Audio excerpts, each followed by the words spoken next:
Boom is a fluorocarbon material that's got a slight tint to it, and when it's laying against the bottom, that makes it even more invisible. We've seen that with normal fluorocarbons, sometimes the light can reflect off of them and make them quite obvious when they're on the bottom of the lake. And obviously, because it's only used as a hook link, it's important that it's camouflaged on the bottom.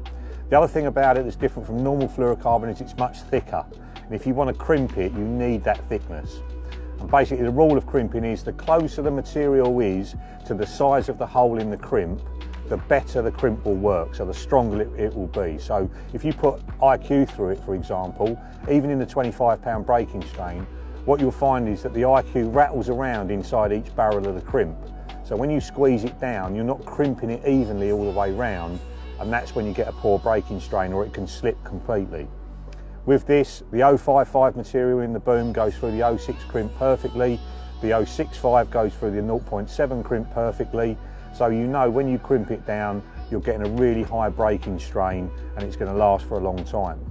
One thing you need to know as well is that the crimps have changed. So the new crimps are made out of a different material, they're made out of copper rather than brass, and they work with the boom. The old crimps don't work. What basically happens is the brass crimps will split in half if they're left under tension for days or weeks. We've learnt that from our own fishing. We've solved that problem by changing the crimps. So if you are going to use boom, you need to be using the new crimps, which are much darker in colour. There's nothing wrong with the old crimps if you use them with hybrid stiff, and if you use them with mouth trap, they'll work perfectly fine. But the new boom is basically forcing them apart.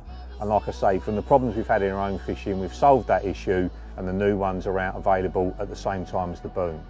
Now, the difference between boom and mouth trap was designed for the upright section of a hinge stiff rig or for a chod. It's much thinner than the boom is, and it's much easier to bend as well and stay bent, which is what you want for that upright section. Boom is meant to be fished straight, and you can steam it straight, or you can put it into rig pullers and pull it really tight, and it will straighten and stay straight.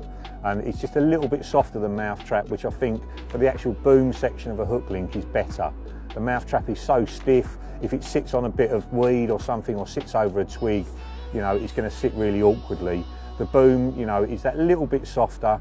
Obviously it works perfectly with the crimps, very, very camouflaged. It's something that's going to be sort of incorporated in my fishing for slow sinking bottom baits and pop-ups pretty much forevermore.